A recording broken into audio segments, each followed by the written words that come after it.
Good evening, ladies and gentlemen. Thank you for joining us this evening for the Community Building Through Participatory Design webinar. My name is Amira. I'm from Participate in Design and I will be your MC for today. To everyone joining us on Facebook, if you'd like to join us on Zoom, please click on the link in the comment section. The webinar today is organized by Participate in Design, supported by DesignSingapore Council and National Design Centre, in partnership with BeFantastic, a tech art initiative, Colours Collectively Ours and Shophouse Co. This event is also part of the National Design Centre's program lineup in August and September, with a thematic focus on Singapore, our home. Before we proceed, I would like to take a while to highlight a few house rules, which you can see on your screen currently. Do note that this session will be recorded. All participants' audio will automatically be on mute. If you have any questions, do submit them in the Q&A module. And we apologize in advance if we're not able to answer all your questions, but we will try our best to answer the commonly asked questions. And if you're facing any technical issues at all, feel free to reach out to us via the chat module. During this webinar, your audio will be on mute, so click on the relevant images on the bottom of your webinar panel to click to connect to audio.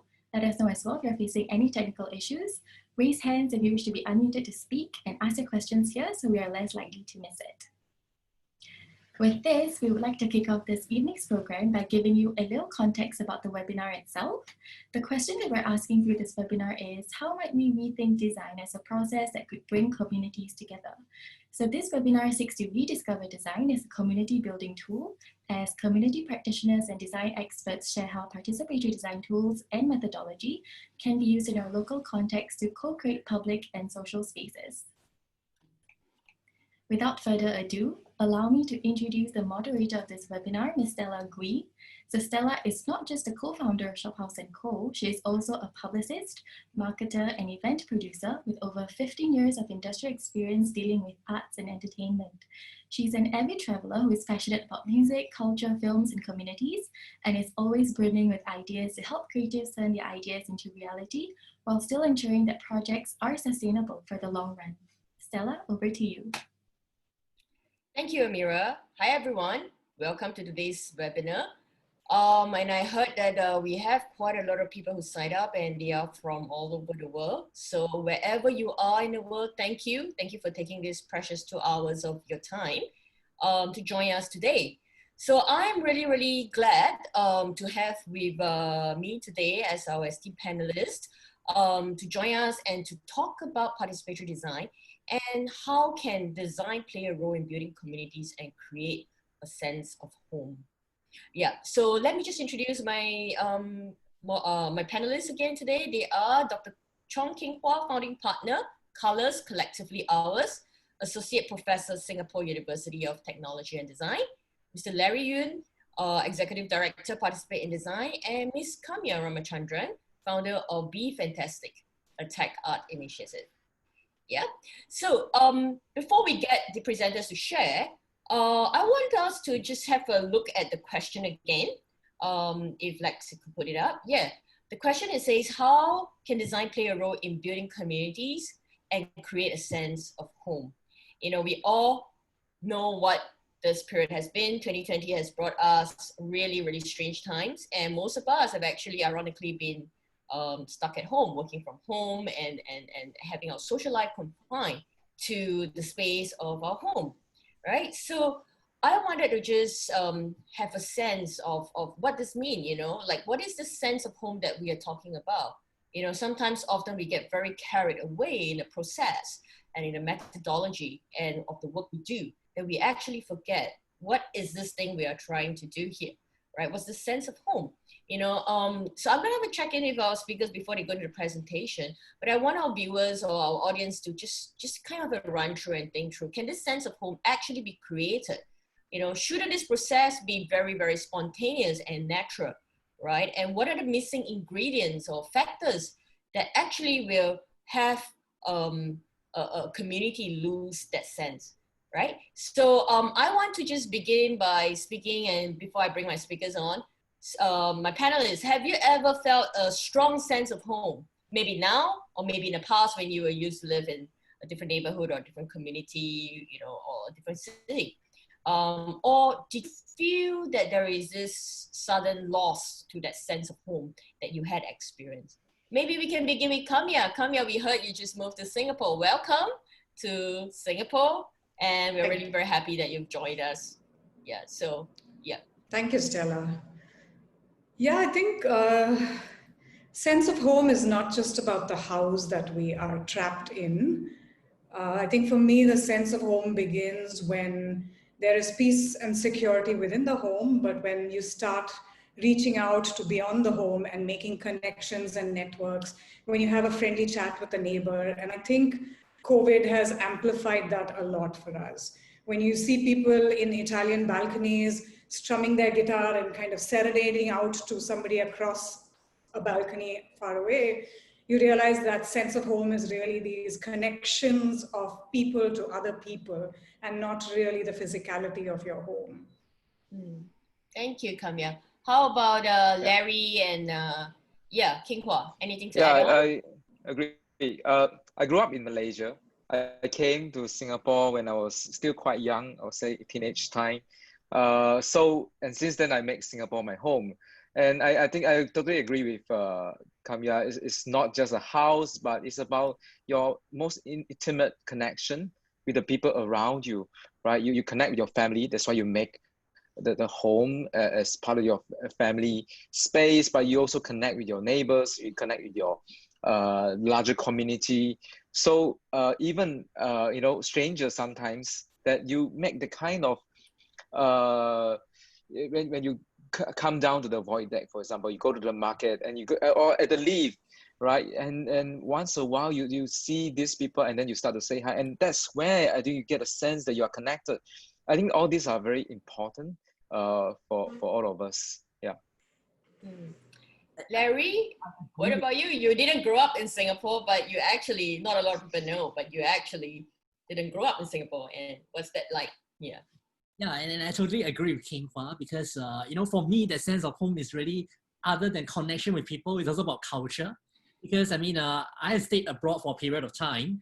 And, whenever I hear Singlish or Singaporeans talking to one another, I think immediately the sense of home comes in and I feel very at home, even though I'm not in Singapore. So I do agree with King Hua, it's the connection between people that really bring about the sense of home. Maybe I can also add one thing since Larry brought up culture. I think food is another thing that I always have a very strong sense of home that ties in. When I was living in US for a year during my stint at MIT with my family, we always looking forward to the weekend so that you can look out for some of the food, the Asian food or even Singaporean food or prata. These are the things that you bring back to a kind of sense of home that you can connect with. Nice. Yes, totally. King Hua, I agree with you. Food is definitely the glue in many, many, many cities. Yeah. Well, I'm curious as well of our audience. So I just had a quick poll. Everyone felt that they feel a strong sense of home, but I'm just curious, does anybody, oh, well, that's fast. Whether they feel very strongly connected to where you live or actually not really, it's like you don't know your neighbors, you kind of not sure, like, what does that even mean? Strong sense of home and connection. So I just left this running for a little bit. And this is really, the crux of what we're discussing today, right? Before we get into sharing a project and all that, I would like us to, I'm beginning this discussion to kind of check. Now, we have a very strong yes. So pretty good. We have 67% who feel a strong sense of home and connection to where you live. And about 33%. Yeah, so feel free to, continue to share maybe either in a question and answer or in the chat some of your comments and stuff like that with us, or why you don't or why you do, right? And the second question I have will be, have you ever felt you lost your connection to the city, the neighborhood, or the home that you live in? We all had grown up in, at least for us in Singapore, sometimes our neighborhood had a lot of development and changes quite quickly over a short span of time. We are a young city after all. So yeah, just wanted to just have an idea. Do you ever felt that you don't recognize the city when you come back, or your neighborhood, or even your own home? You might go like abroad for some holiday and came home and like, what happened to my house? So my home is different. Okay, so not quite balanced. So we had about a large number to say that they also had felt a loss in the connection. So yeah, this is quite balanced. It's very interesting. I think there is a strong sense of connection to a home, but at the same time, there's quite a large percentage of us who had experienced this loss in connection to the city and to the neighborhood. And so I just wanted to just have this little exercise to just, you know, have us to be a bit mindful of what we're discussing today. All right, and I have given our three speakers a little homework earlier this week. I told them, hey, you guys are all designers, aren't you? Trained in architecture, which means you can sketch, you can, you know, draw and things like. So I've given them this little mini activity, and anytime throughout this 1 hour, if you feel like, oh God, I'm kind of like losing my attention span, maybe you can try this exercise at home or where you are. All right, so in today's discussion, you're going to hear a lot about this action words like, you know, building, creating, connecting, you know, and as well as keywords like community, home, you know, design. So I've actually asked my three panelists today to illustrate, or, you know, in any form it means, there can be a sketch, a Venn diagram, flow chart, whatever they feel that best represent their work as well as their value to the question that we will begin. And later on, after the sharing, after the Q&A, we will wrap this session with what they had. And I had a teaser to it, and they have some powerful stuff that they will be sharing. Okay, so now let's carry on, and let's begin with our first speaker, King Hua. So King Hua, he is the principal investigator of Social Urban Research Group and co-lead of Opportunity Lab at SUTD. He is also the founding partner of Colors, Collectively Ours, LLP, specializing in collaborative public place design. So today, he's going to share with us a very exciting presentation titled Participatory Design as Creative Activism. So King Hua, please blow our mind, and I will leave this wonderful session to begin with your presentation. King Hua, over to you. Thank you, Stella. I hope I live up to the expectation. Yeah, we started Colors, Collectively Ours. You know, Colors is actually an acronym for these two words, Collectively Ours. A couple of years ago, together with my partner, Fong Ying, who is a landscape architect. I'm trained as an architect. So we thought that when we came back to Singapore after a short stint in the state, that we realized that there's a lot more that architect and landscape architect and designer can do. So we started without actually having any project. We just want to do something, and since then, never look back. And there's so many things that I think we can do even more to see how we can bring community together and create a sense of home. But our core values is this four things: diversity, empowerment, adaptability, and resilience. So that would, you know, throughout our project, we will show that. Yeah. So since there's quite a number of international audience today, I heard, just want to give a bit of context. Why are we working on those community spaces? I think Singapore is well known for its clean and neat kind of streetscape, urbanscape, high-rise. You know, you look on the left, you see this kind of very new high-rise public housing. You know, it's comparable to a condominium that, you know, many parts of the world that people are living in. Right, but when we come to spaces on the ground, then we start to see different kind of somewhat sometimes contrasting kind of image. Sometimes it's you know, it's a void spaces. Sometimes it's spaces where people appropriate in their own way. Some of the social spaces are more functional than others. So we start to think, can we as designer also, you know, bring a sense of place, a sense of ownership into some of these places as well, at the, you know, at the corners or community spaces that we see in every day.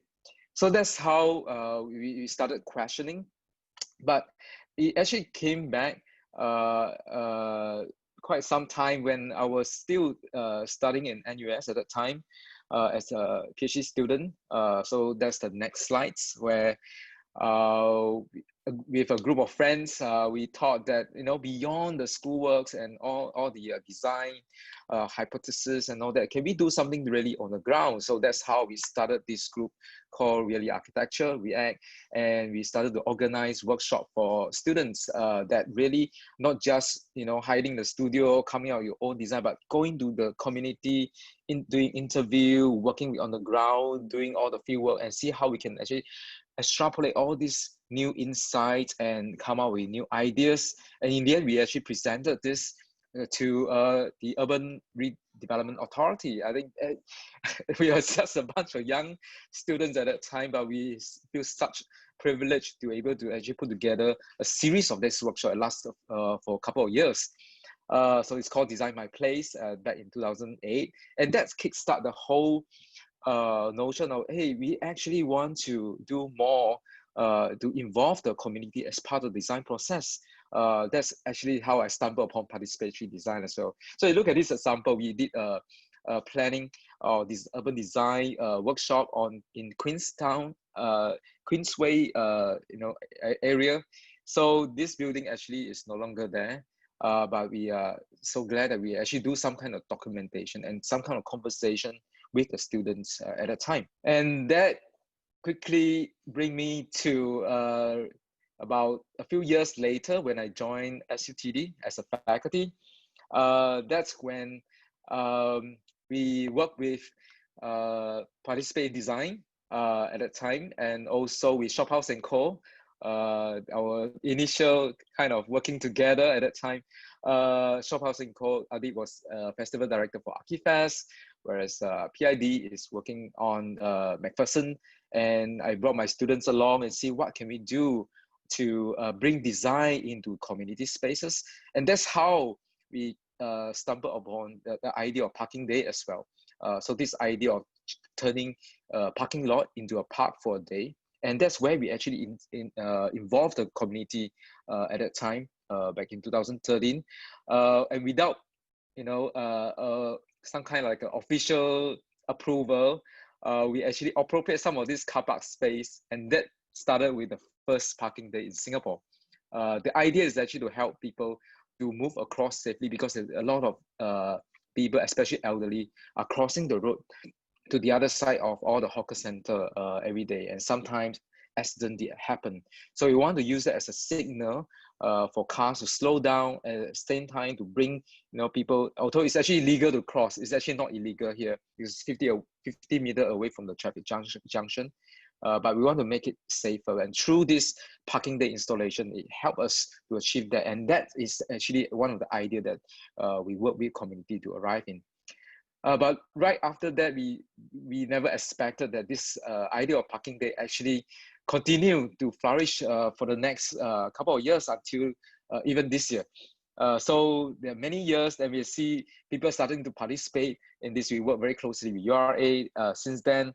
And some of the movement actually kickstart on its own, like the Pay It Forward movement, whereas some of our friends actually put pianos onto the spaces and invite people to play piano at the public spaces, and many other new kind of public space that was actually innovated through this program that happened every year.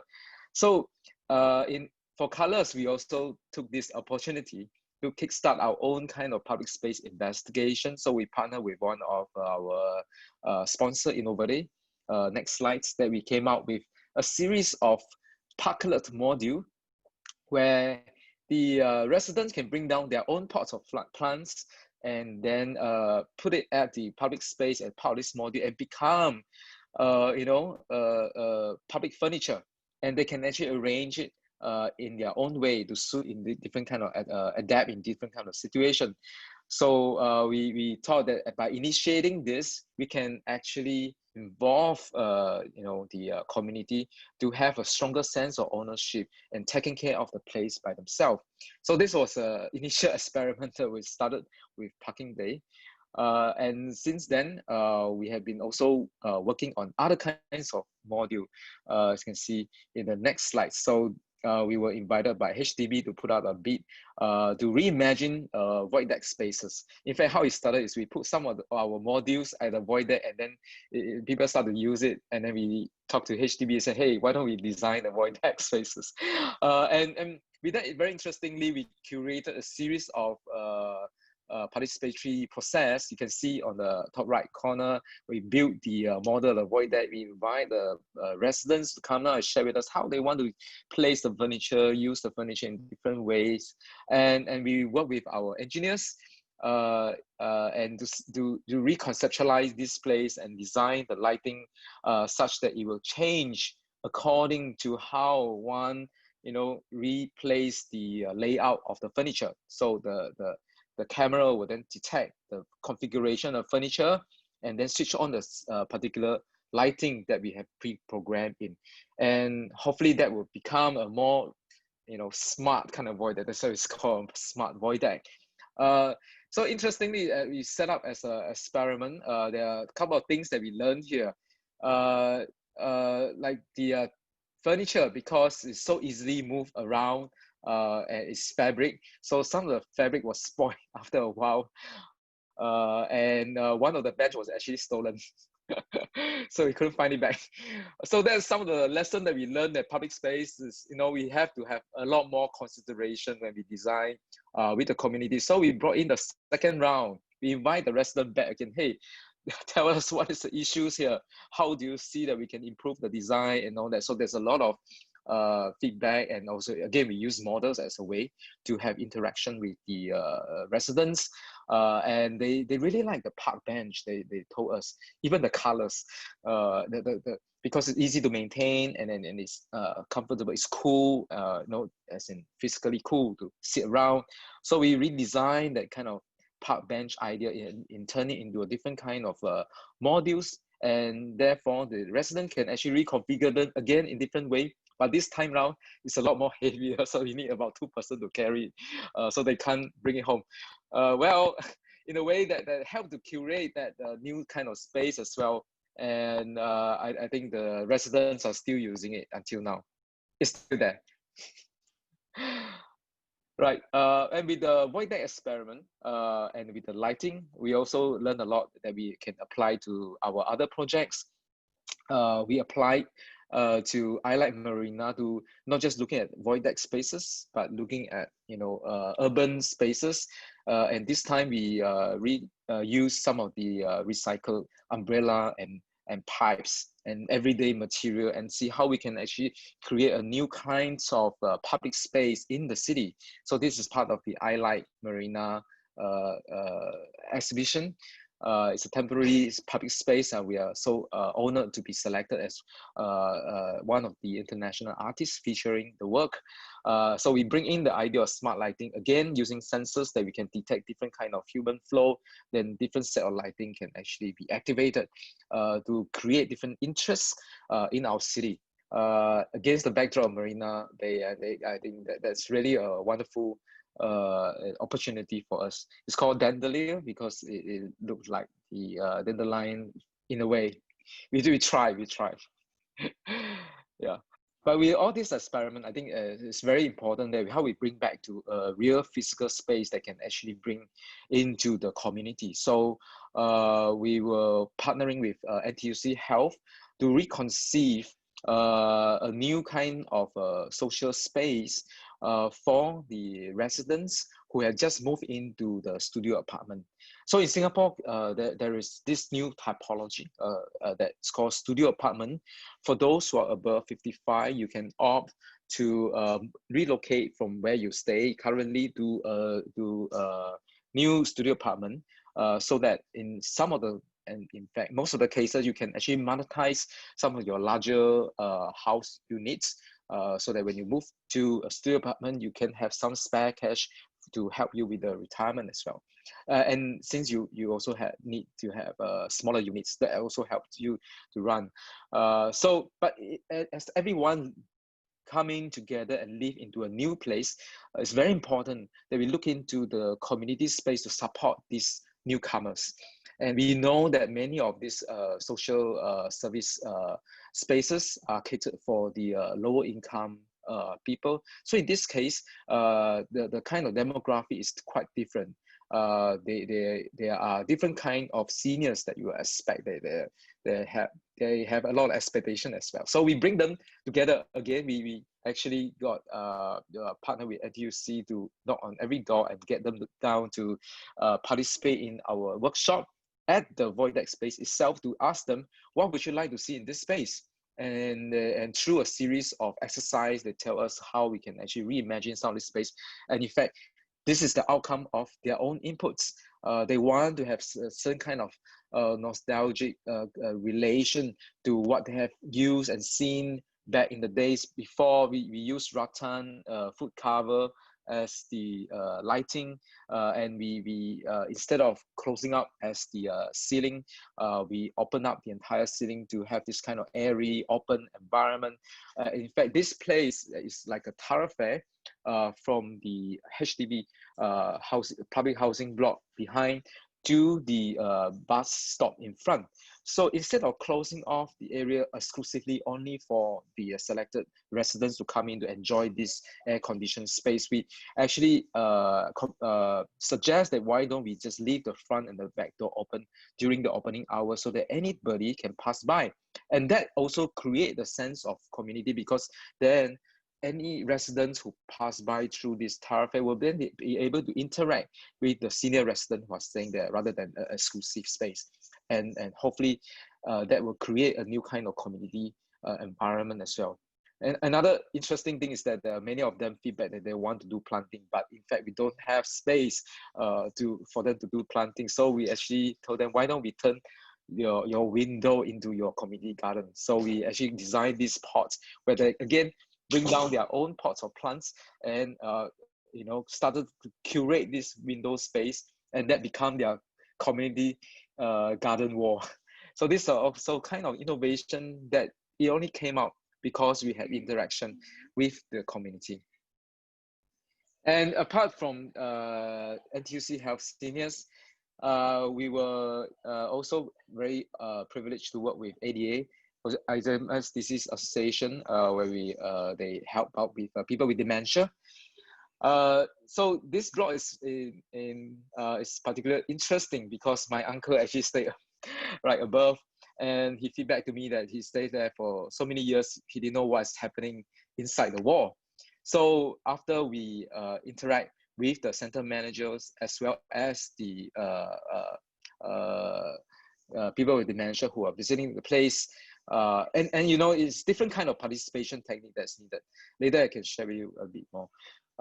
The first thing that we realized we need to do is to break down the wall.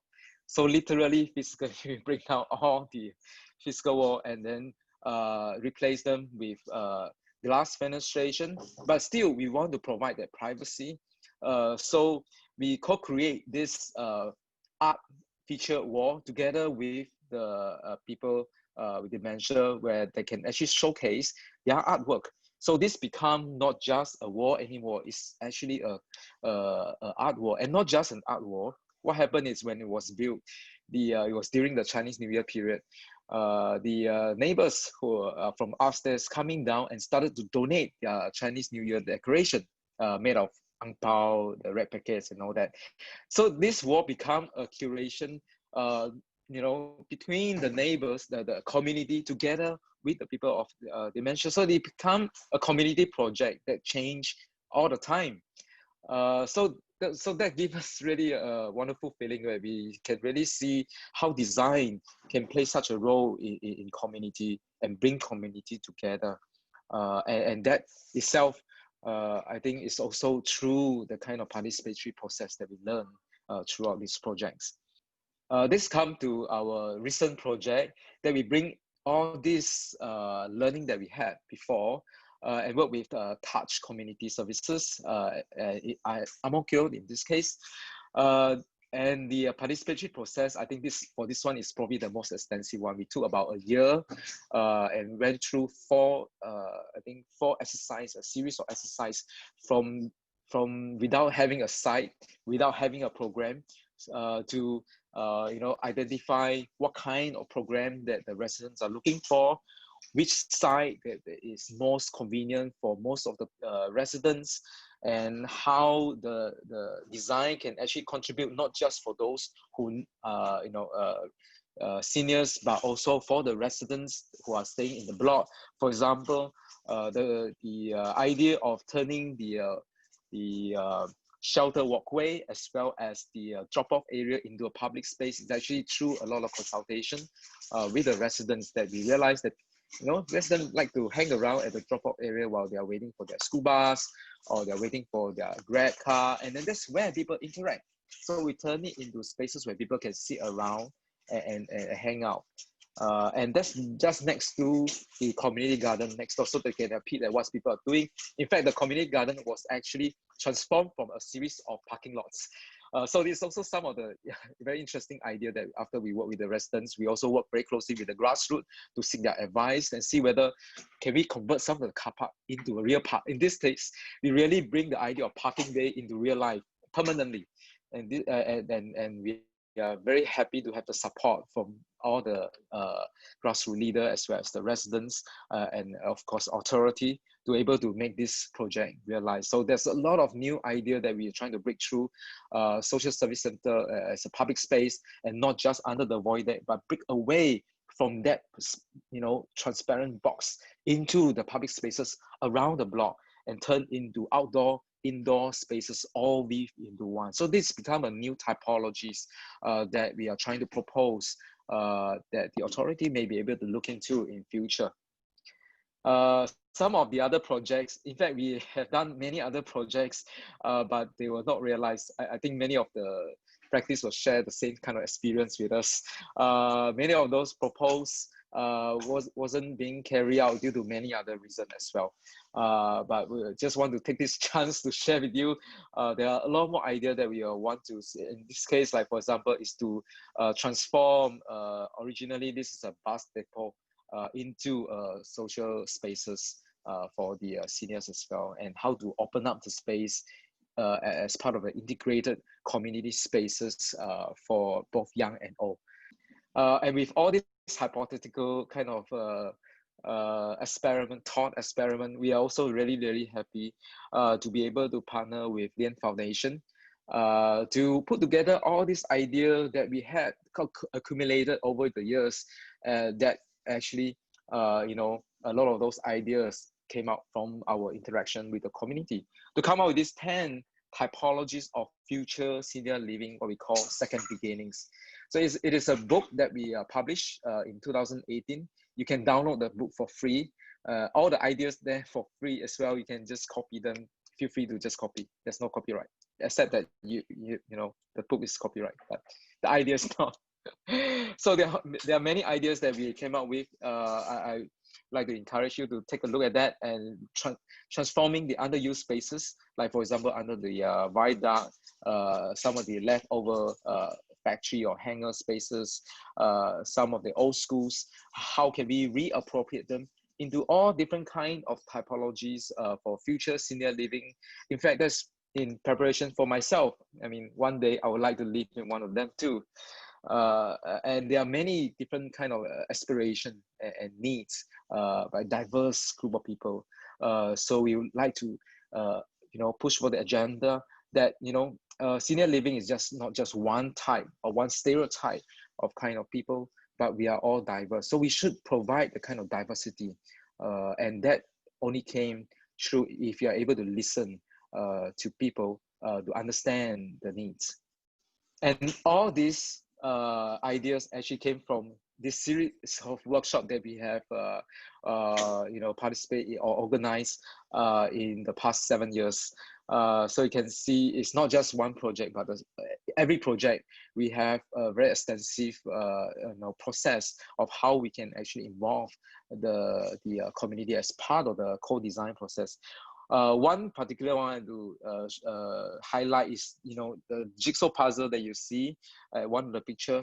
This is one of the tools that we developed for people with dementia, because it's very hard for us to communicate in the normal way. So we use jigsaw puzzle as part of their daily tools that they use to play with, and then we get them to just talk about why they choose a different kind of puzzle, how they put together the puzzle, and through that we try to understand and learn their internal thinking. Okay, I got 2 minutes left, so I'll just share with you the rest of the thing that we're doing.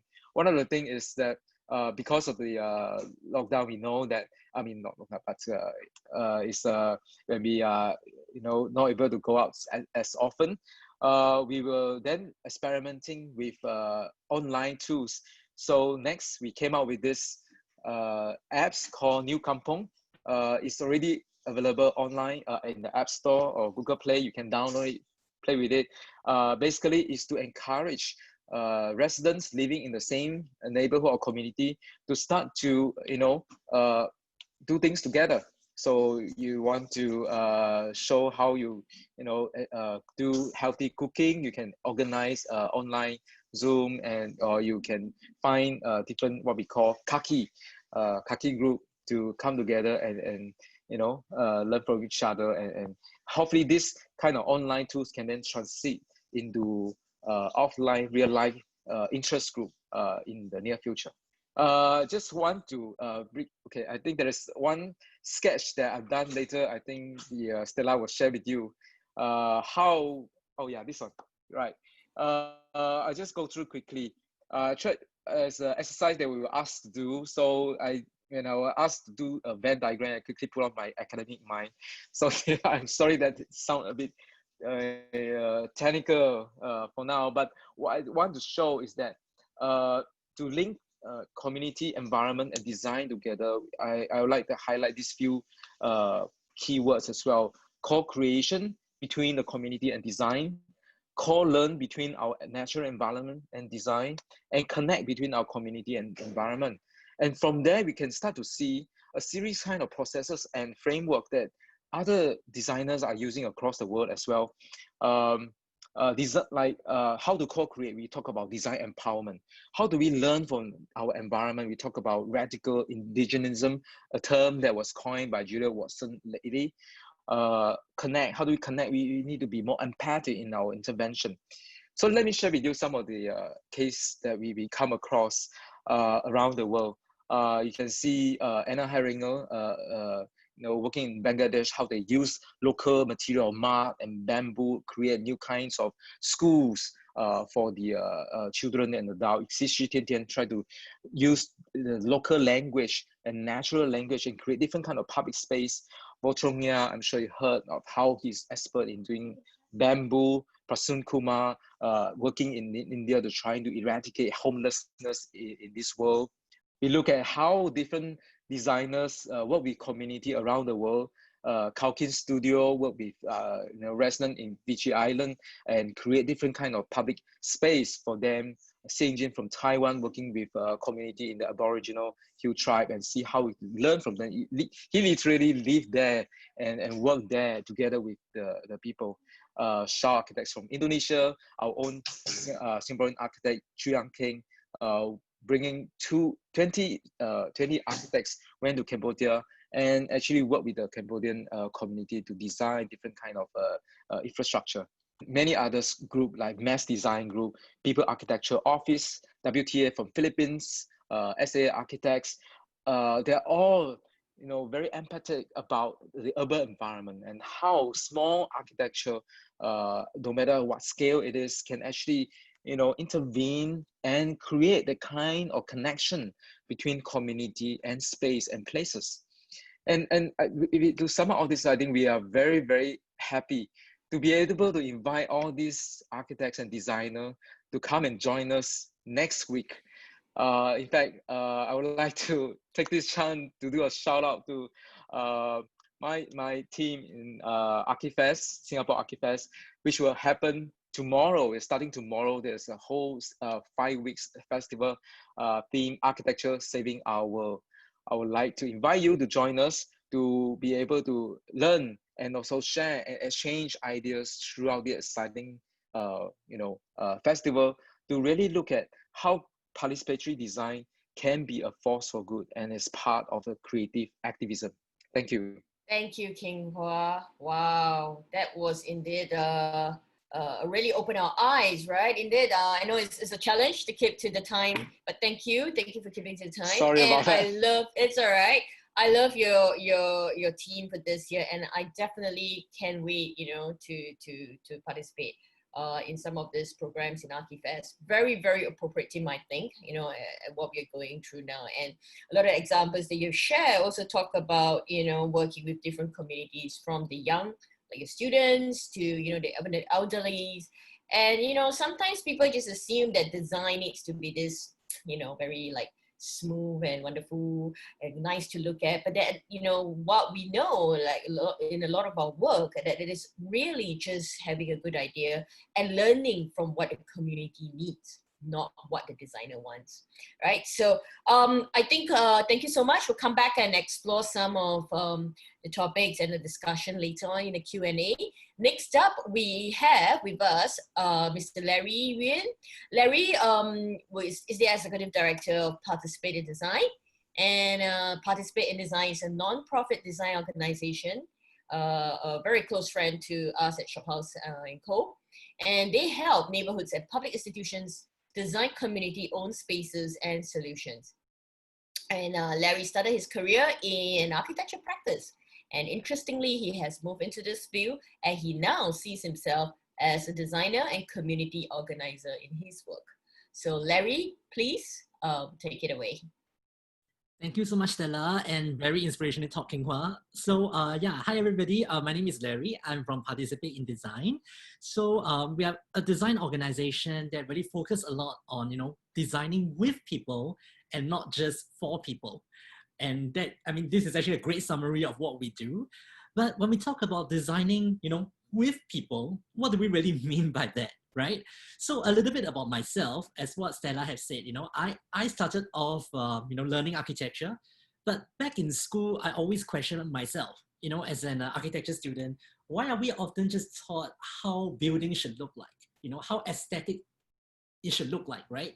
But we never really talk about the community or even getting ideas of how we should co-create with them. So I think that was when I really realized that, you know, architecture and design could play a bigger role in making our society or community a better place to live in. So that was when I decided to kind of like, you know, sway away a little bit from the architecture scene and really exploring how can we introduce participatory design in the built environment. And in this 4 to 5 years that I've been doing participatory design, what I found out is that participatory design could be a powerful tool for citizen participation and really building that sense of home, right? But how do we actually do it? So if you look at participation these days, right, I think these things come to your mind, right? When you talk about, you know, citizen engagement, you have, you know, the minister standing in front and talking about design concepts, you know, or we have a focus group like what you see on the screen, or, you know, focus group that is like a little bit more informal with daily citizens.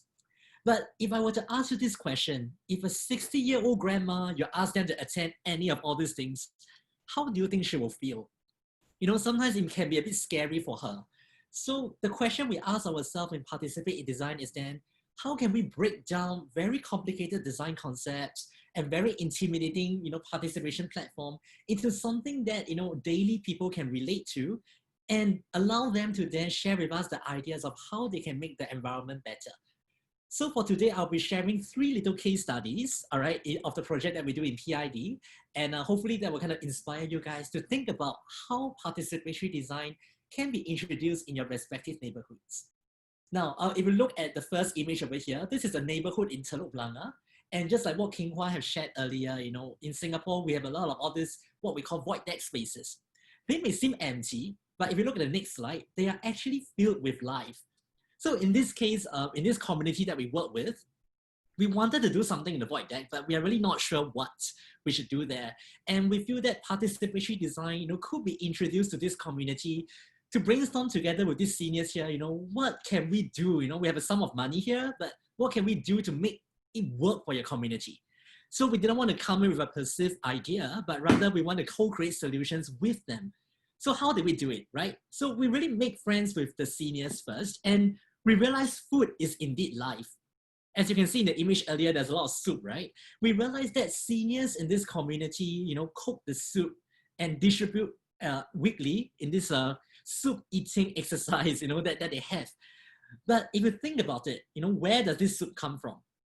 We actually realized from our engagement and talking with the seniors that, you look at this image over here, they literally, this 60, 70-year-old senior volunteer will be using this trolley, you see, over here, they will kind of tie the ropes around it, and they will trolley 2 blocks away from the central kitchen into this void deck space to distribute the soup to the seniors. And that is actually a very tiring process and very dangerous, because they often have to worry whether the soup will actually topple over along the way. So they have to be very extra careful.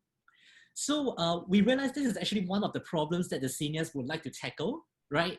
And we also started talking to seniors around the neighborhood, what are some opportunities or things that, they would like to see in this void deck space. And if you look at the next slide, what we found out was that a lot of these seniors here, other than exercising here, a lot of them have stayed in the neighborhood, for 30, 40 years. So they were younger when they were staying in this neighborhood, but now they have grown older. They no longer are able to visit the spaces around their neighborhood as they wish they could have, many years ago when they were younger and more mobile. So, together with our artist volunteers, as well as the seniors, we decided to actually transform this space where they do exercise to kind of bring those spaces that they used to hang out when they're younger around the neighborhood and translate them into painting in this void deck space, right? And this became one of the design intervention. And if you look at the next slide, other than this, we also had a very extensive, copy talk session and design clinics with the seniors to actually co-design what you call this the soup trolley, right? So in the past, they just have a impromptu trolley, but here we really want to do something meaningful. And this whole trolley was designed to the detail of where the flag should be, how tall this thing should be, how the handle should be held. And I think all these ideas came from the seniors themselves. Now, if you look at this whole process, this is actually what we call participatory design, because we create solutions with the residents and to the detail of whatever product it is. So a question I always get is that, does participatory design need to start big? It need not start big. It can start small. Like in this case, even to a simple trolley, right? We can really get the seniors empowered. And from this whole process, what we also found out was that seniors actually felt a lot more, invested in the community, because now they know that, they still have what it takes to contribute back to the, to the community and to the neighborhood. And this is actually very good for their well-being as seniors. And I think this is the kind of value that participatory design can bring about if only they were given a chance to contribute, right? So this is one example. And another example, I think, is a community kitchen project that we did quite recently at Fajar Spring neighborhood. Now, we actually did many community kitchens before, and most of the time the seniors are very enthusiastic about it. But in this particular neighborhood, it is very unique, because when we went to the community, the seniors actually told us like, no, I don't want a community kitchen, go away. I don't want a kitchen in this center. And it started to strike us like, oh, well, this is really a very different challenge, because in the past, we always had very enthusiastic seniors, but now we have seniors who are not really open to the idea of kitchen. So how can we go about doing it? Do we even need to build a kitchen, or even shall we even design a kitchen, right? So we actually started off by just understanding the community, right? We actually have this community notice board, and next slide, we also did a series of copy talk sessions with the seniors. And we actually then found out what was the problem. The problem is that it's not that they do not want a kitchen, but they were very worried because the center is very small. They're very worried that if we build a kitchen there, it will take away something very important to them. And guess what? It is their bingo space. Because these seniors play bingo almost every week. So, to them, bingo is life. So we then, after that, decided to pose a question to them to get them excited. Like, you know what? There are also some seniors who really love cooking, we found out. So we then decided to have a design workshop with them, right? If you look at the next slide. And we actually asked the seniors, okay, you know what? Why not we try to design the kitchen together such that we can have a bingo space, and yet at the same time, we can cook together with your community, and at the same time, we can also prepare meals before your outings in this center. And that idea then got the seniors very excited. you know, and then with the model and of course with our facilitators who speak many different languages, we then decided to have this workshop with the seniors. And look at the seniors, they're really very happy. And at first the seniors were not interested in the whole idea of a kitchen, but just a tweaking of perspective. They started coming together and brainstorming many, many different ideas. So this is the end product of how the kitchen then looked like. And these are all designed by seniors and the ideas all came from them. So if you look at the next slide, you know, it's a really interesting kitchen because there's mobile components, right? There's nature in it, there's a photo wall. So what we did over here as designers is really to help conceptualize these ideas for the seniors so that they can actually, you know, be part of this whole process of designing this whole community space. And if you look at what programs they've been doing right now, I mean, you know, seniors, right? At first they told us they're not interested in cooking, they won't cook. But look at the left, you see all these very interested matrics and, you know, seniors started, you know, being part of the process. They started coming down for the programs. They started being interested in the space. And I remember very clearly during the launch of the project, one of the aunties actually came to me and say like, you know, I really want to thank you for, you know, designing this kitchen because this is not something that I thought would even be possible. I never thought our center could look like that. And that to me was the greatest takeaway because by just listening to the community and giving them a voice, it may be a very simple thing to do, but it really, really means a lot to the community. And the whole sense of home and ownership will then be strengthened. And this is actually a very good example of how we use participatory design to give, you know, the community a voice and ownership and building that sense of home within the community. And of course, in this last example I'm going to share with you today, is a bigger scale township planning program that we have done. So in Singapore, we have this thing called the Neighborhood Renewal Program, whereby you know, the government will give you a sum of money. And you know, in the past, how the town councils are doing it is that, you know, they will just mail out survey forms for everybody, and you just fill up the survey form, and that's it. You know, and they collect back the survey form. You want to see this, and I just deliver that to you, right? But I think in this case, the minister of the member of parliament in this area wanted to do something a bit different. So they were actually asking PID if we can come into this neighborhood to, you know, engage the residents in something more interesting way rather than, you know, survey forms. So if you look at this neighborhood, you know, they have very beautiful eucalyptus tree, which is very unique in Singapore, right? So what we started off was we just started, you know, walking around the neighborhood with the residents, right? If you look at the next slide, we have this thing called the walking conversations, whereby we engage the residents and walk with them. And we also got the architect to actually attend this with us. So if you look at the center, that is our architect, Mr. Chua, right?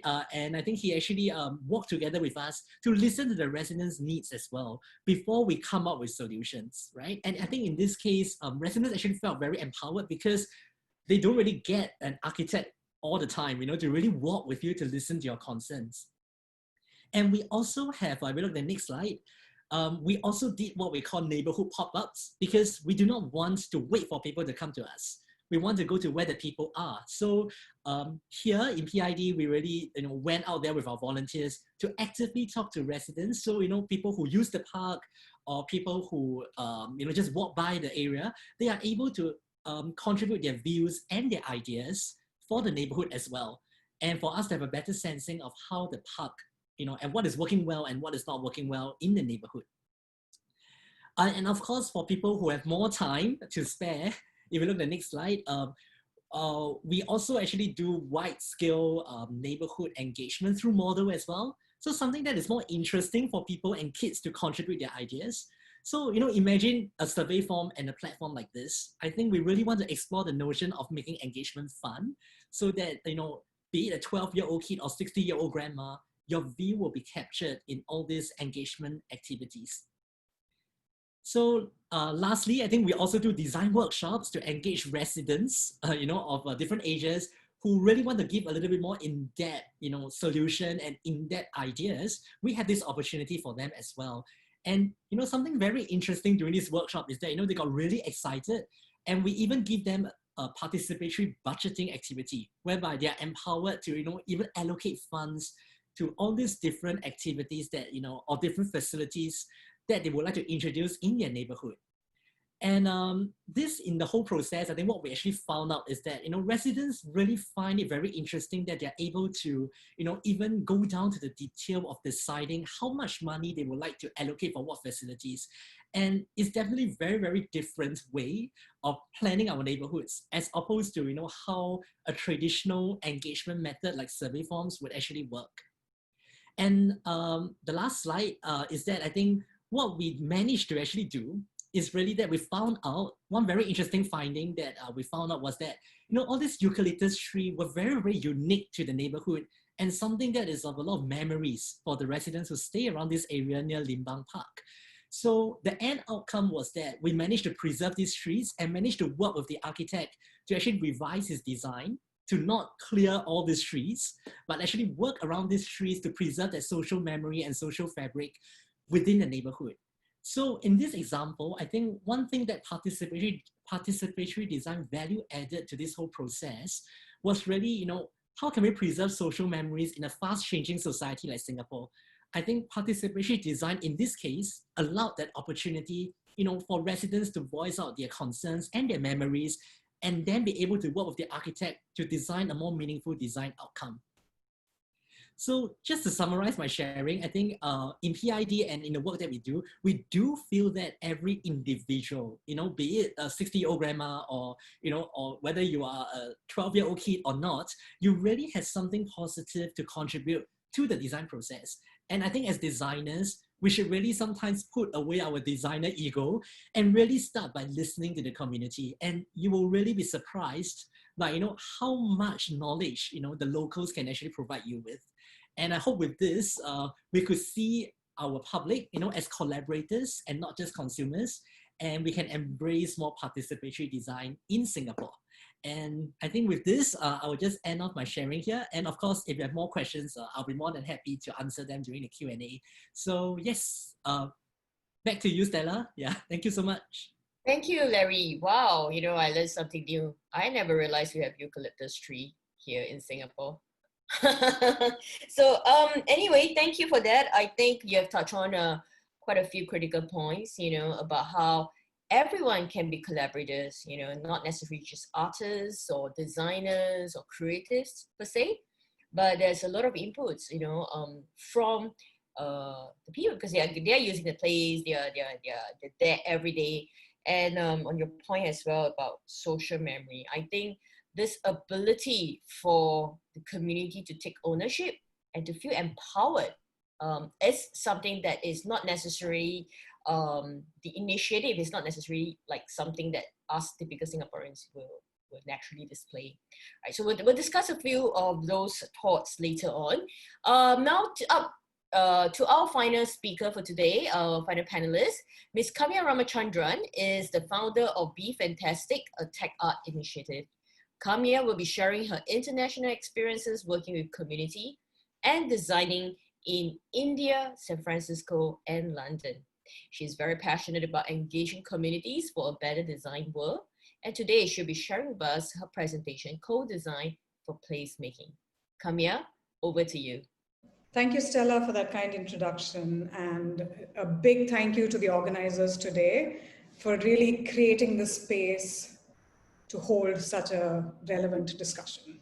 So I'd like to present to you today experiences over the last 2 decades of my practice, experiences across 3 continents, America, UK, India, and now Singapore, where I'm trying to make my home. It's really exciting to see the speakers before me, Kenghua and Larry, to see your work and really know that there is a world here that does this kind of stuff that I am absolutely passionate about. So I present this to you as a series of stories or anecdotes of my learning and my experiences across the board.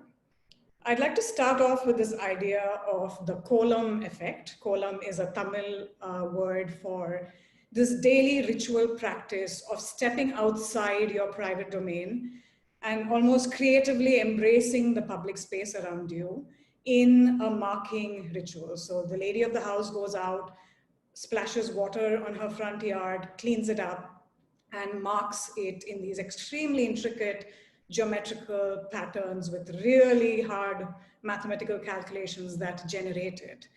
And the act of making this column for me represents a lot of what participatory design does, which is brings you out of the comfort of your home into public space and attribute it with the same love and care that you would give your home. And so that's kind of something I would like to reiterate through the works that I do.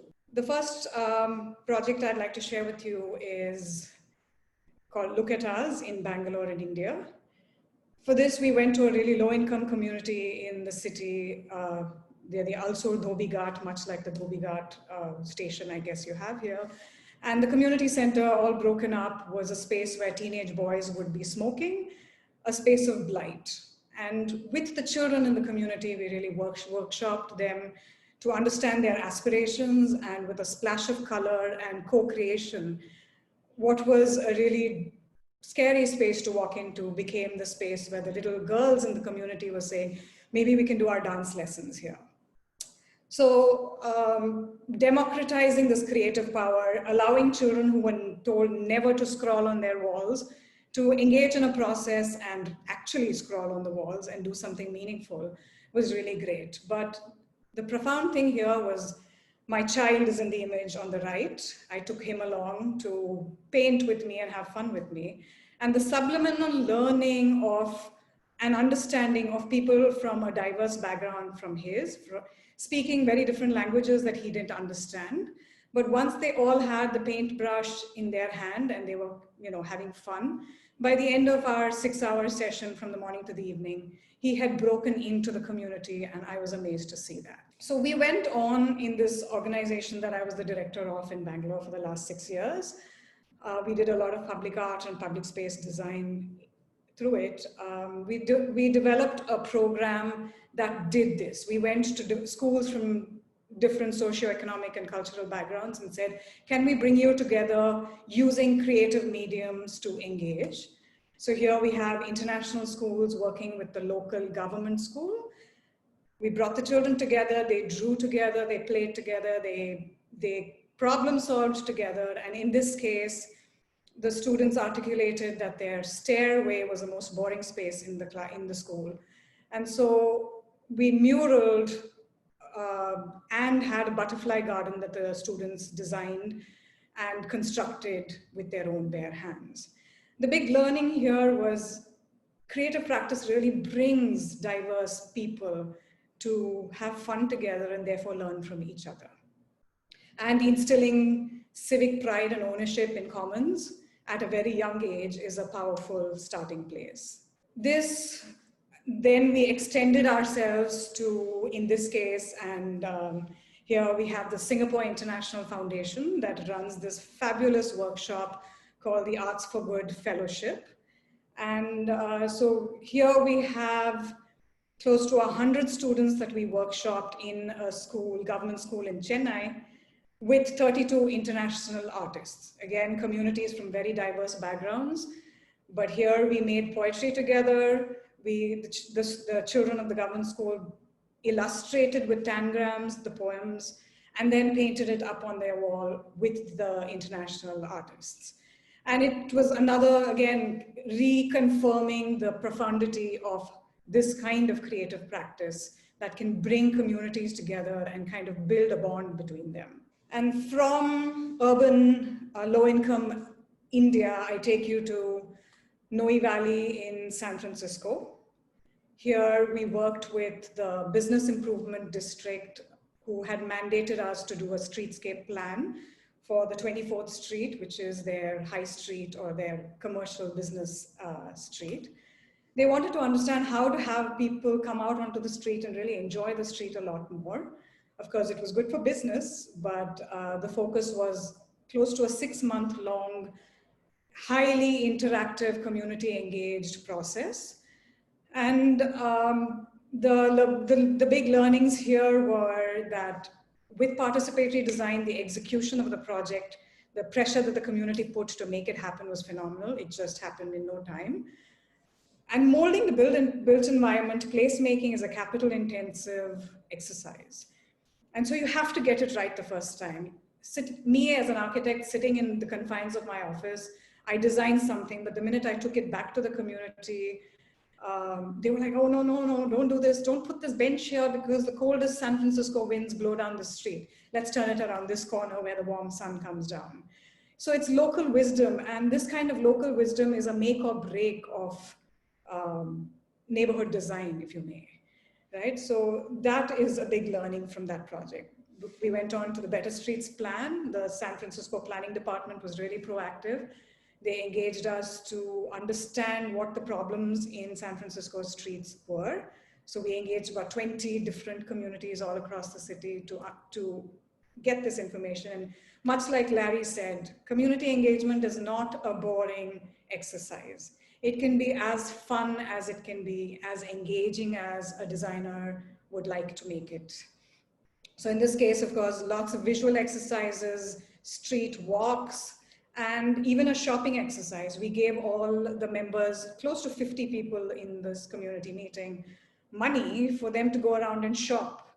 And the image in the bottom left shows you that it's actually a method of voting, polling, but really visual, exciting, close to real life kind of method. So just like you shop for furniture in your home, you shop for furniture in the street. And designers are called upon to be a lot more than what school teaches us to be. We are facilitators, we're event planners, we are mediators, because when you have a table of diverse opinions being flung in, we need to know how to mediate and collect and receive and hold the space really well.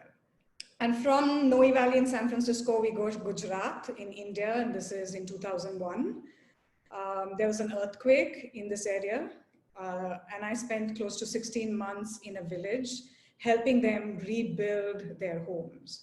It was a turning point in my life, my first project out of architecture college.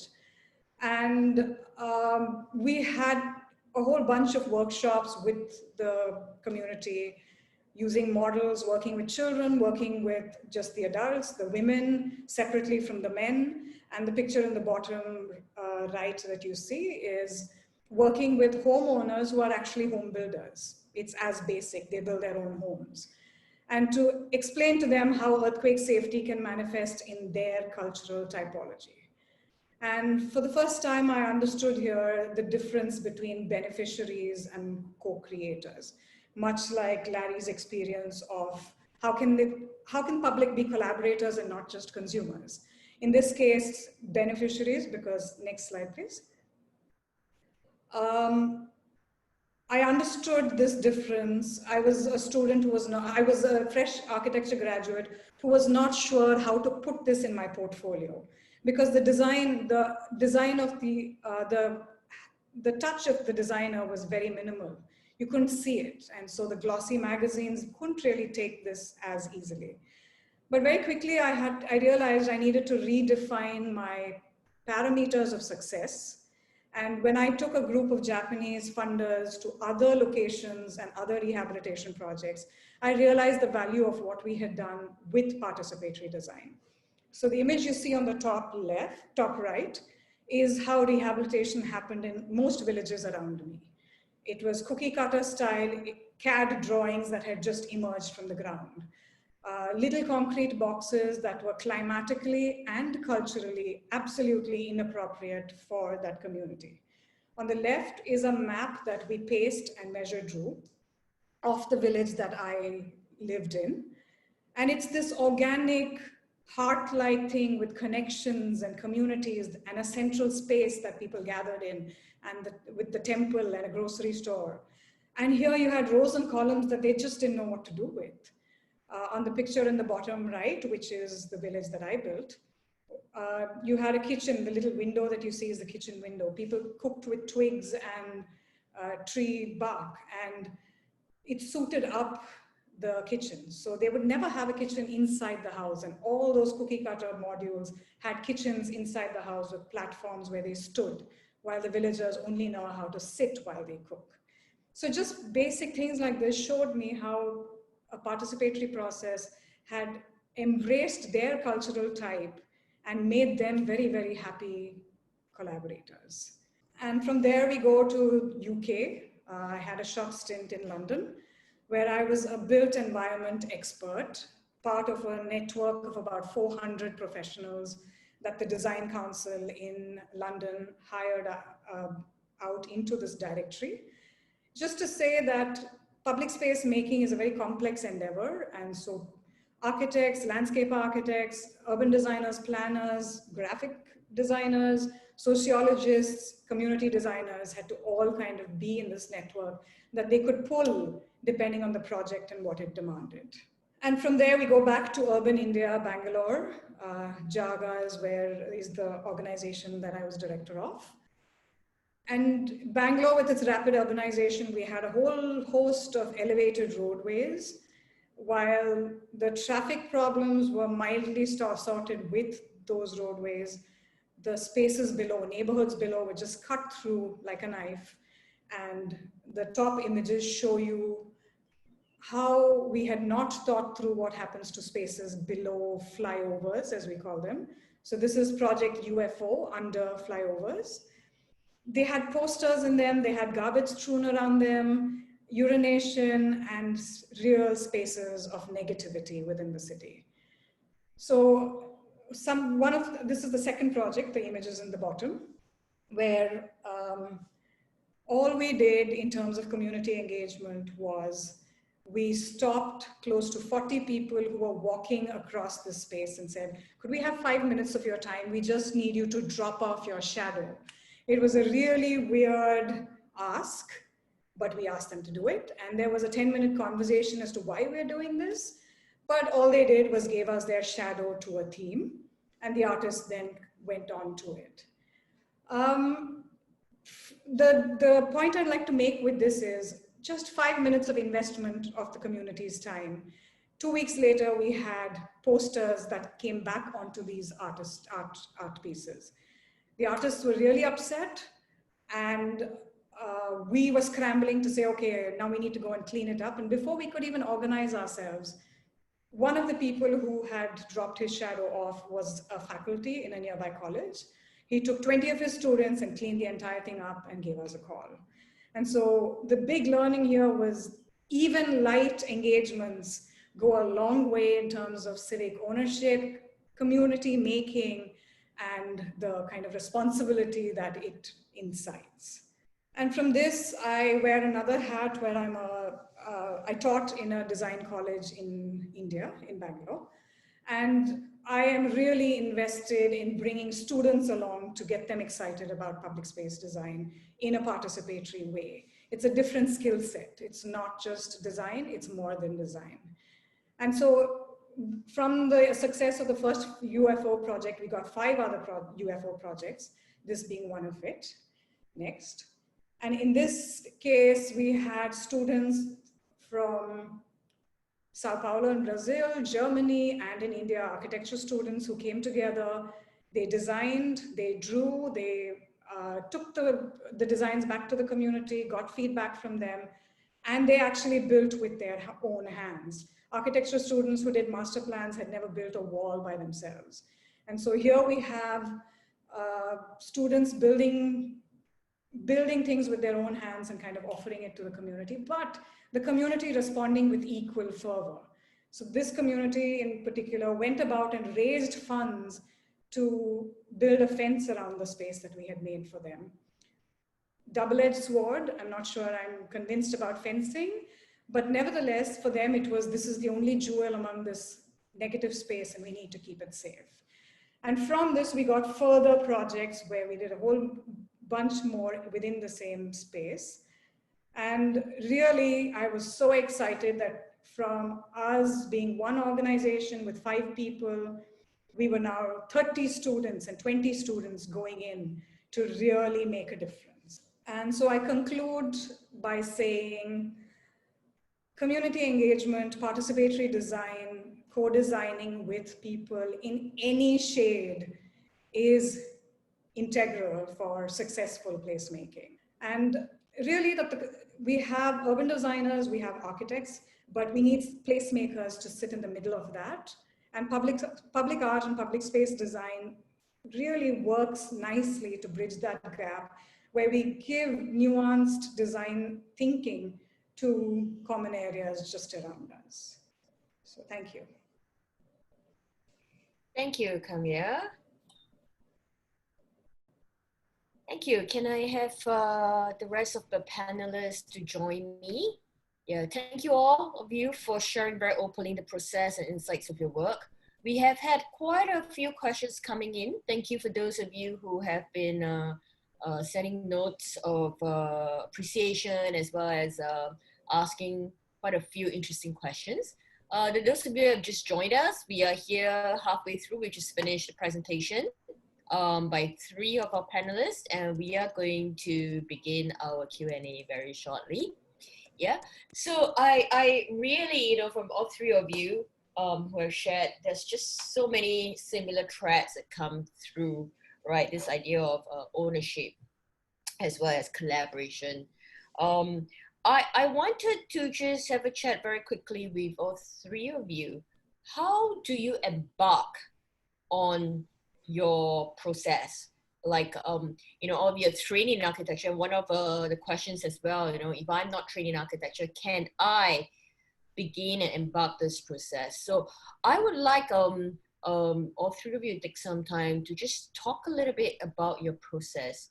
Like, we have seen some very interesting projects that you have shared about the end product, but we know that often in our work as placemakers, the success of the end product might not necessarily translate to that true understanding of the process behind it.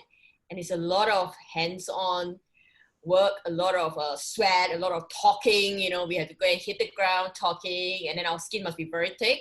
Going to be very thick skin because we face a lot of rejection. Yeah, I can see smiles, so I think there is an agreement in that. But yeah, maybe you can share with us a little bit in each of your practice.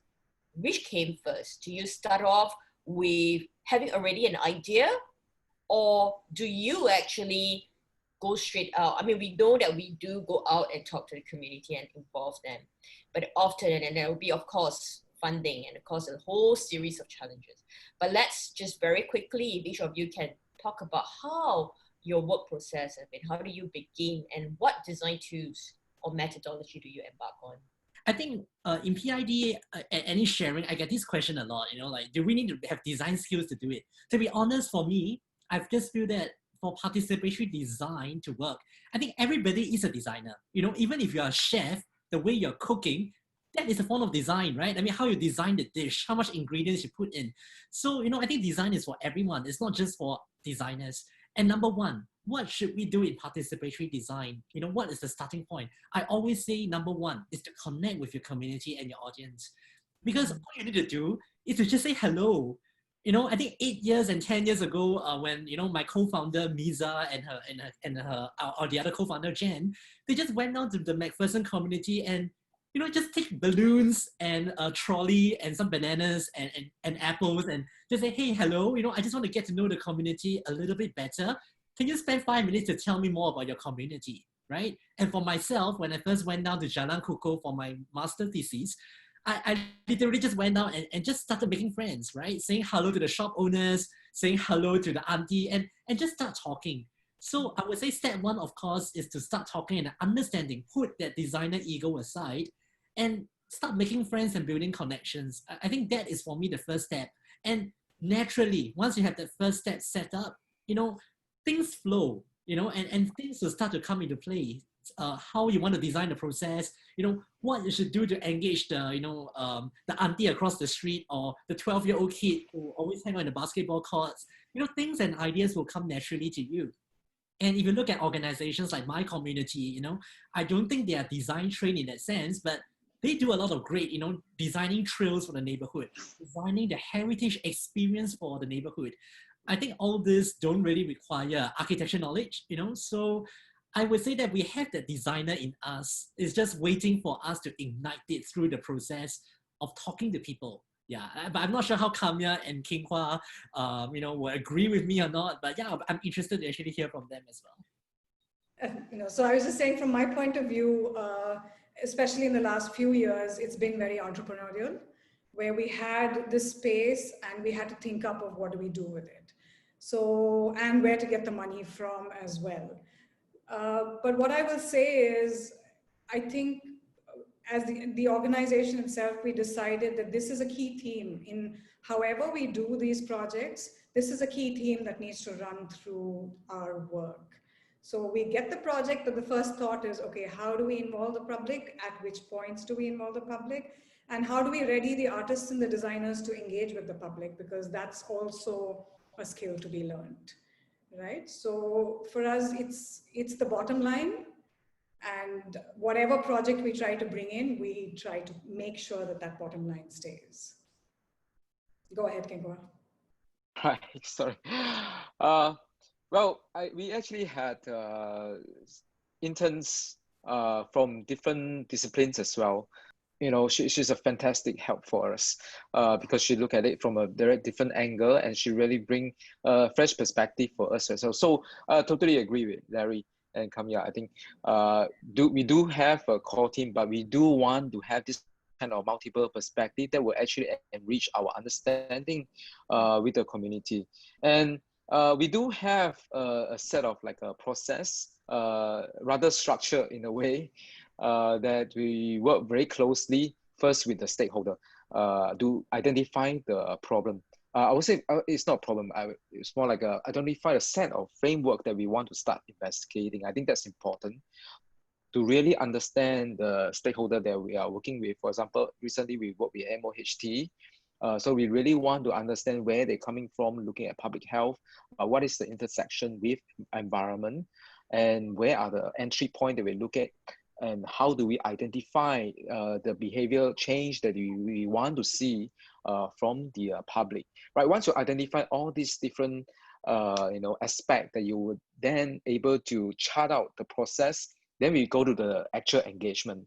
So there is a lot of pre-engagement work that need to be done that most people didn't know that. So when I think Larry and Kamya probably agree with me in a way that when we were always asked to provide fee proposal, this is the part that people were like, can you just take out that one? So no, we can't take it out. We need to investigate first before we actually do the engagement, right? Or can you just speed it up? Can you do engagement tomorrow? We say, no, we can't. Right, so that's the thing that we really need to study and really understand the stakeholder, and then we come up with the unique methods for each of the project. In fact, every project we come up with new methods to study, to work with the residents, and some of this require just one step, some of it require 3 steps. For the touch project, it took us four subsequent sessions. Each session we had different weekday night, and a weekend day, and we need to see how to fit the timing. So all this require a lot of logistical planning as well.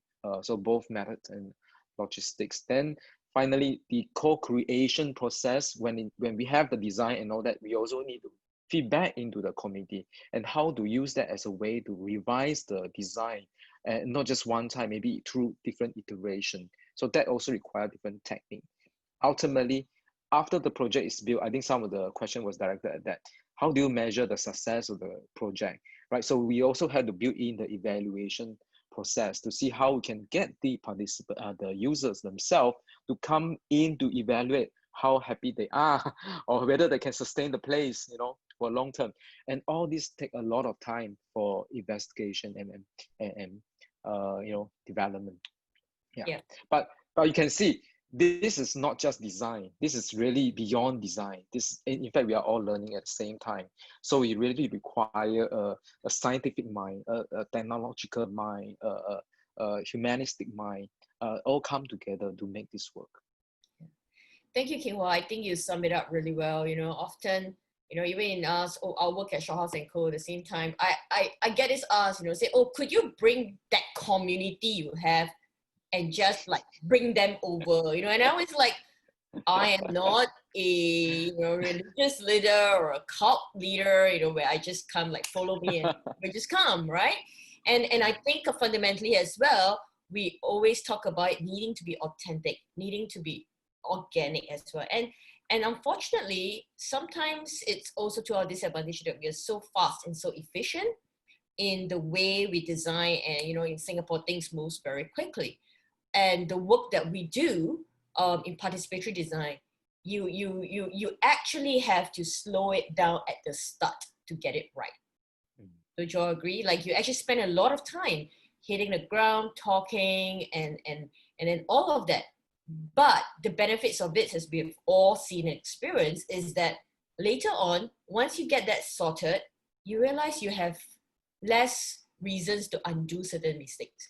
I'm sure you're all being architects have been, even some of you might be even responsible for drawing beautiful sketches, you know, waterfall in public spaces, a lot of children playing and all of that. And after it's built, it doesn't happen, right? So I think this is what we are looking and trying to share here. And King-Hwa, you mentioned a little bit, maybe we just touch base some of the questions about measuring, right? So quite a few questions asking about that as well. Like how do you ensure or ensure success in the long term, right? One other question is, well, the people and residents participate in the design execution process, who then maintain this long-term the build? You know, and what if there are clashes? There's quite a lot of questions talking about engaging the different views of communities, and we all had experience where how do you do that? How do you balance the views of diverse communities that you have to engage? And especially, I think one of the questions that's asked very early on, with globalization, demographic makeup of Singapore has changed. How do we create new connections with people that have different cultural backgrounds from us? So feel free, we talk a little bit about how do you measure, how do you ensure longevity in the success of your project? And from there, how do you build this new connection? Yeah. Well, great question. I think there's a multiple question built into this one long question, right? Maybe I'll just answer one of them. Because we are currently, in our research, we are actually looking at the idea of placekeeping. You know, we all know placemaking, you know, how to make the place. But what we usually didn't really spend a lot of time with is, you know, as designer, we come in, do the place, and then we leave, and then after 5 years we come back, is it still there, right? So this is something that we are really investigating. What makes placekeeping work rather than just placemaking, and it actually take a lot more extent beyond the initial stakeholder, but stakeholder still is very important. But more important, deep down, is actually the culture of the group that is actually that we are helping to motivate to bring it into the place, and that culture will then ensure whether or not it's sustaining or not. That culture has to have a long-term kind of vision so that this place can be properly sustained and maintained in the long run. So that works hand in hand. Stakeholder is not just the people who originally started the place, but it has to be connected with the community at large. It has to connect with the grassroots. It has to connect to the town council, because many of those are public space, right? So you really need to work very closely with town council so that they can also come in to support in terms of utility, in terms of maintenance, cleanliness, and all that. On the other hand, if you are able to slowly empower the residents to actually slowly taking over some of this maintenance, I think that will be our ideal plan. But to be honest, so far, I don't think we have really achieved that. So there's still some way to go. And the other one is resources. We also realized that many of these project, it started very well because we put in the funds to do the placemaking there. After that, we the funds slowly flying off. Then who is going to get more money or more manpower to continue that? So you need to have that resources able to sustain that. So resources, stakeholder, culture, I think all these come into play. And that's why it's not easy for placemaking or for participatory design per se. Yeah. I'd just like to jump in here to give another experience that we had in especially the last student-based under flyover project that we did, where the local government corporator, as we call them, she was on our side, was helpful, very supportive, not monetarily, but in other ways. And she was very clear that we should not have any seating spaces because the drunk people will come and sit down and make a mess. And, but she attended the community meeting that the students shared their designs with. where she said, no, no, no, no sitting spaces. And in the same community design space, we had the seniors who were there who said, but actually we need a space. We carry our groceries and we walk across, and where is the soft city? Where is the humane city where I can sit for 1 minute before I get back up? And so having these diverse viewpoints aired in the same space, of course, as a facilitator, we have to take both points of view and negotiate and navigate it. In this case, we tried to design it in such a way that people don't sleep there, that the fence that the locals put up, they lock in the night so nobody comes in and hangs out and messes it up. So they found their own local ways of sorting what their problems were, but it was important for each of them to hear the other person's viewpoint. It is a problem for the government to maintain such spaces, but it is a problem for the seniors who need a spot to sit on. So just even listening to the other was problem solving in that case. But with placekeeping, Hekengwa, fabulous coining, self-critically, a lot of our projects do suffer in terms of placekeeping. We kind of hand it over to the community and the community tries to do the best they can. But yeah, we are not yet successful there. I think Kamya and Kinghua really covered the point. So I think I totally agree with your points. I think I probably would just add on one more point on balancing viewpoints from different voices, right? I mean, this happens all the time. I think in any engagement, this happens all the time. But from the work we do in PID, what I have learned also is that sometimes, you know, like what Kamya just now mentioned, right? You need to get these viewpoints into these people with differences in views to really educate them, you know, this group of people exists, right? And you guys have to come to a common point or a common consensus. So, you know, in some instances whereby, for example, just a simple thing of a basketball court, we have residents who come down to this design workshop just to make sure that, like, yeah, I come here into this workshop with just one purpose. I want you guys to tick out the entire basketball court in this whole renewal program, you know? And we're like, okay, you know, understand at this viewpoint. But then at the same table, you actually have families and teenagers who actually are there to say, like, you know what, so I think as a facilitator, it's really our role to then, you know, okay, I understand, you know, Uncle Tan, that you want the basketball court removed, but let's hear what the others have to say. And they then hear this different perspective from the neighborhood, like, you know, this auntie who say, yeah, you know, but I do the Zumba class here every evening. And if you take away this basketball court, can you take a look at the map? You know, where is the nearest basketball court or open plaza I can do my Zumba in? And they realized that the nearest one is actually 3 blocks away. And that would take like 15, 20 minutes walk for a 60-year-old auntie, you know? And then that was when I think the Mr. Tan realized that, oh, actually, you know, I shouldn't be really be so selfish, you know? And he suddenly become very quiet in the workshop because he realized that, like, yeah, you know, I realized these points, and that is very important because you bring the conversations together of these people with different viewpoints, and then they come to a consensus, right? And then they will say, yeah, then why not we design a basketball court that could, you know, maybe reduce the noise. So when we actually, you know, play the basketball court and the ball hit the board, you know, it will not create the noise to disturb you, right? Or we can actually build a shelter around the basketball court so that, you know, can contain the noise. So, you know, residents then come together to brainstorm all these solutions for town council to then resolve. So I would say that, you know, these conversations are very important. So I always tell our partners, you know, don't be afraid of differing viewpoints, but embrace them because you would rather embrace it right now when you have a chance to resolve it through design than to actually resolve it later when you have everything settled and then all these complaints start coming in, you know, that is when you're in deeper trouble. So yeah, so I really think that these conversations are important to have.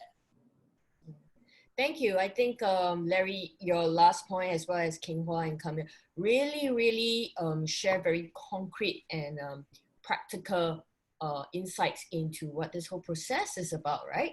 And I cannot agree fully that, you know, sometimes, you know, I feel that when we begin these sessions, you know, often it's a letting vent, you know, they come with, oh, great, I can tell you all my problems, you all solve it. You know, you guys are the one who will solve it for me, right? And they leave without actually realizing they are involved in that whole thing. And when they realize that, hey, actually the solution didn't come from somebody being engaged to do this, where they would just hack, right? They actually, like what Kamya has talked about, the civic ownership. You know, so I think that is what is really exciting and beautiful in this field, because we can sense energy, right? And you almost are like directors of a play, and the community are the actors and the stakeholders. Yeah. However, now a few of the questions is want to bring it back to where we are currently in this ancient time, with a pandemic going on. And all of our work, you know, whenever I get asked, how's your work going? I mean, we deal with community, we deal with public places. Challenging, isn't it? But that jokes aside, really, you know, how do we see ourselves, or how do you, three of you in the course of work, see yourself able to continue engaging with community, connecting and building, you know, projects, or even facilitating to get the project going in this time and age? And King Hua, yourself as well, you have been sharing and dabbling in quite a lot of data and digital. Some of the questions being asked is, how could we bring that online? You know, digital, is it a technology? Is it a bane or a boon, right? Like, how can technology, and all of us have gone through Zoom fatigue. You know, this is my third Zoom call today.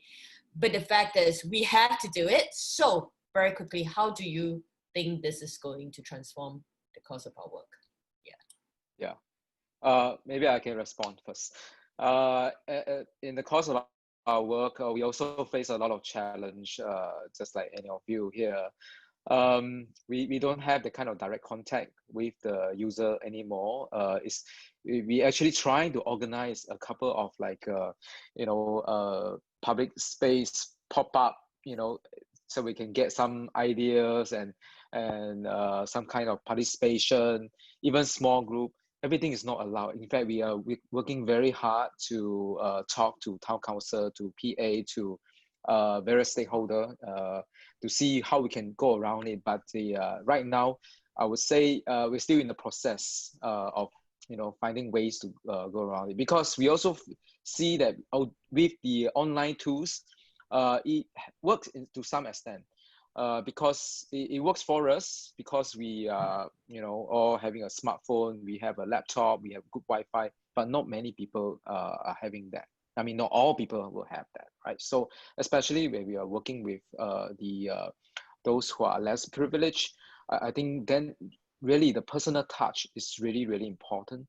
And when we want to find, some of the questions I saw is really good. If we talk about systemic issues, it is hard if you just want to do a poll and then you just do a street survey and then you expect to actually dig out all these issues at place. I mean, yes, you can to some extent. Actually, we in the research we did large scale or small scale survey or interview to sift out some of these insights, but in order to effect the change, it cannot be just remain at that level of understanding or conversation. I think conversation is great, but in order to effect change, it has to go at all levels. So Stella, just now, I think you mentioned that people come into the session and walk away, realize that they need to do something. I think that's very powerful. That's very important. It's not about us as a designer or community facilitator to say that we have the power to change. No, actually, everyone has the power to change. We need everyone to play the part. So the whole process is not about empowering the designer to change. It's in fact, it's empower the people themselves, everyone, me, you, and then see if we are all able to play a part. That's where the system can change. Even if you want to, start from the top, the structural change in the policy level also require the demand from the support from the ground. So we need to, as I think, as facilitator, I think Larry also put it very rightly. We see ourselves as a mediator, as a facilitator, as a connector between the different part of the society, right? So we are able then to navigate through to get the architecture practitioner involved, to get the policymaker involved, to get the committee involved, so that then it can have that kind of systemic change. If not, all these are just talks. So for one, maybe I can share my own personal view that we have run a lot of focus group, myself included, but many of those focus group may not actually effect much change. Yeah, it feel good, but in the end we realize that, but still, so what, So the real thing is then to work on different level. At the policy level, we need to be more critical. We need to really engage the different stakeholder, including those who are in the office. And then at the execution level, we really need to work with those people who are playing the very critical role of running the city, the town council, grassroots.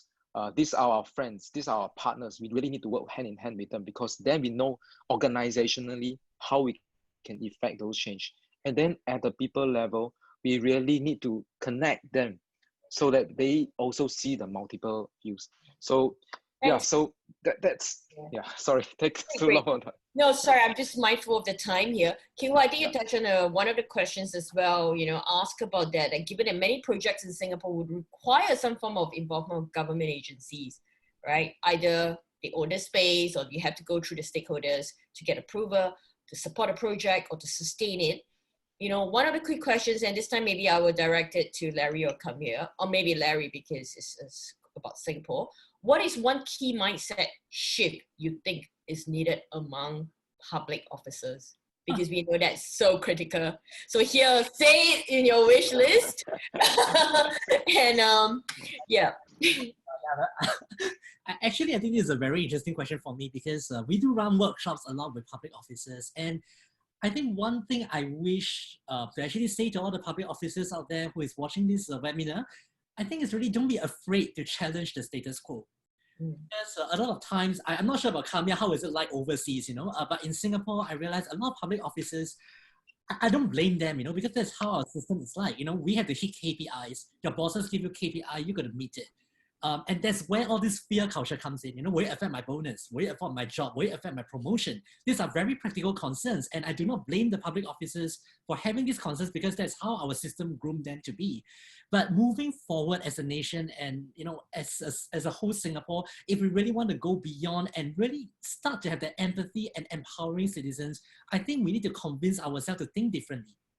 Do not be afraid to fail. Do not only try things just because it is successful elsewhere. Because I can tell you, if it is successful in Japan or in America, it doesn't mean that it will be successful in Singapore. So yes. Really just try. It's okay to make mistakes. It's okay to fail. But that is what we should be as a nation to improve. And I really hope that public officers out there, have that, confidence and be willing to try and adventure on, because, that is how participation is, and that is how, citizen engagement is like. So do not be afraid to try. And I believe Kamia definitely, overseas, I'm not sure how is it like, but I think probably maybe similar. And I think it'll be interesting to actually hear from you. Yeah, I think public officers are people just like you and me. They see city design, city making, city keeping very differently from us, because they know the real work that it takes to make this function, right? So honestly, with our work, we have worked quite integrally with the government wherever we go, even in San Francisco, even in India. And I have learned to listen to their point of view as well. And the minute you listen to their pains, and like Larry, you said for the previous question, it's another set of diverse opinions, right? So the minute you can listen to their pain points and see it from their view, and then use your design skills to even sort their problems out, because they're equally overwhelmed. Public officers in the Bangalore context are equally overwhelmed with the city and how to keep it running. So yeah, for me, they're just another really well-meaning community that need to be equally listened to as the others. Thank you. Yes, thank you so I much. forgot to, sorry. I forgot to tie back to the original question about how we navigate through this pandemic time, right? So actually, I was wanting to say that right now, instead of engaging the community directly, actually what we can do, and in fact what we are doing now, is to engage the like what Kaya has mentioned, the public officer, as well as the stakeholder all the different organizations that exist in the community who are still running because they are providing those services. So we work closely with BWOs, the volunteer welfare organization, even with other programs that's run in those nearby neighborhood. Like for example, we work in Jurong East right now, so we work closely with a science center. So these are the things that we can expand our scope to see. Community is not just the residents, but these are all the different stakeholders that we can work with. We can still have small meeting with them, and then to understand how we can work with them to reach out to the rest of the residents. So these are the work will never stop. Thank you. Agree. The work continues, and even more so during this time. I'm very mindful that we're running out of time, and I have not forgotten that you have one more thing to present, which is the task and the exercise that I've shared and given to all of you. And I'm very excited for you to share. So we have to do it very, very quick, unfortunately. So everybody has got to do it like maybe 45 seconds to a minute max. All right, so we started off this webinar. I asked everyone has got to be mindful of these 3 keywords: design, community, home. And a lot of the sharings today talk about very active things like building, environment, creating, network, and connecting to the community. So, King Hua, you have 30 to 45 seconds. Go. Luckily, I shared a bit just now. Should be short. Okay. I'll give you 15 yeah, seconds. so very simple. Yeah, people, space, and the way of design. So in a way, that's how I see these 3 diagram will intersect and works, and how we can connect people with space, how we co-create with people through design, how we co-learn between environment and design, and how we make use of all these things that I pop in, like biodiversity, cultural diversity, knowledge, material, experience, idea, and that's where when everything intersect that create our sense of home. Okay, Larry. All right. Thank you, King Hua. Mine is a little bit, I don't know what they can make up. It's actually a person. So for me, I feel that community and home are like our bodies, it's like our body, and our home is like our heart. For me, I feel that they are part of a system. Your body can't exist without a heart, and your heart can't exist without a body. So just like how community and home is very interconnected, that is how I actually see the connections. And connection, building, and create is like our blood cells, right? Basically, they keep the whole system going. And this should be a continuous process. It shouldn't stop, because once it stops, your body stops functioning, right? Your community and home will not be able to connect with one another. So, that's how I see all these tools as being the building block of life in a community. And, design is actually where I feel the DNA happens, because they are actually inside your body, but you don't see them, right? They may seem so insignificant, but actually every day our life is surrounded by design, to the bench you design, to the doorknob, design that you open every day, to even the food that you eat. All these are designed, and we don't see them, but they're very important, like DNA, supporting our body. So that is how I actually see, this whole participatory design concept, being invested in this diagram, and yeah, that is my take on it. Awesome. Thank you, Larry. I love this visualization. And lastly, we have Kamya.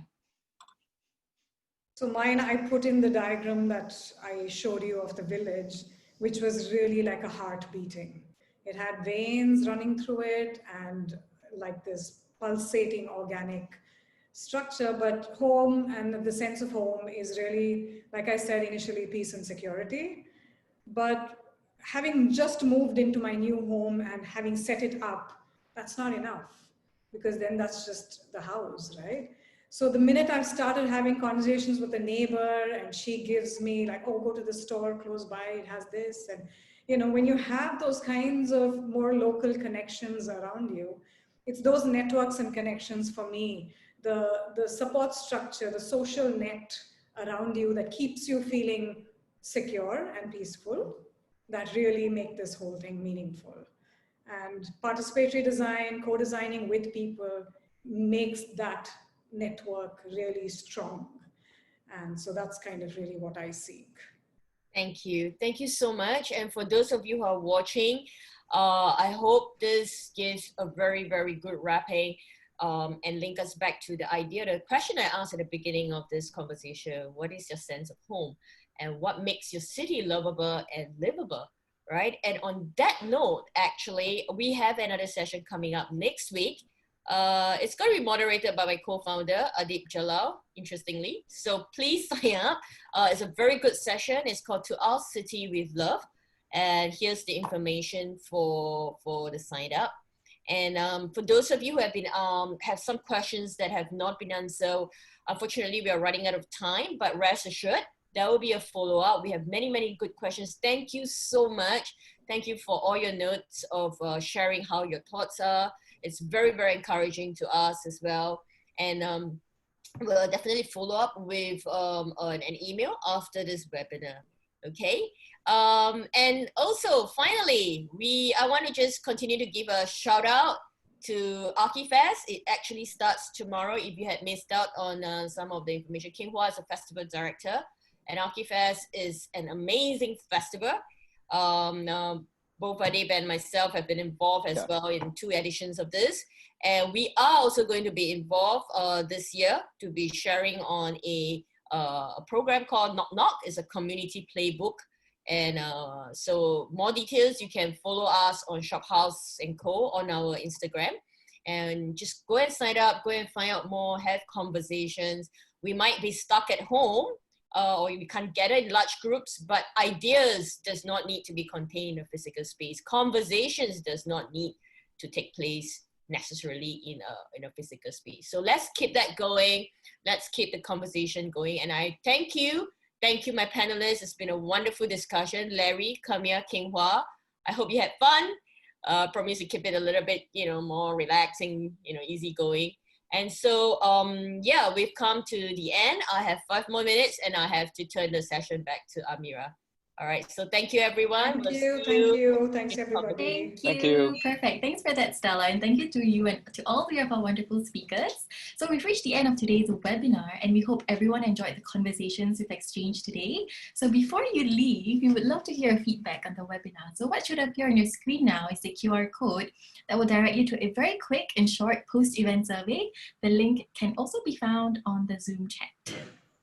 So thank you once again to our wonderful moderator, Stella, and our panelists, King Hua, Larry, and Kamya, and to all our attendees. Thank you for sharing your evening with us.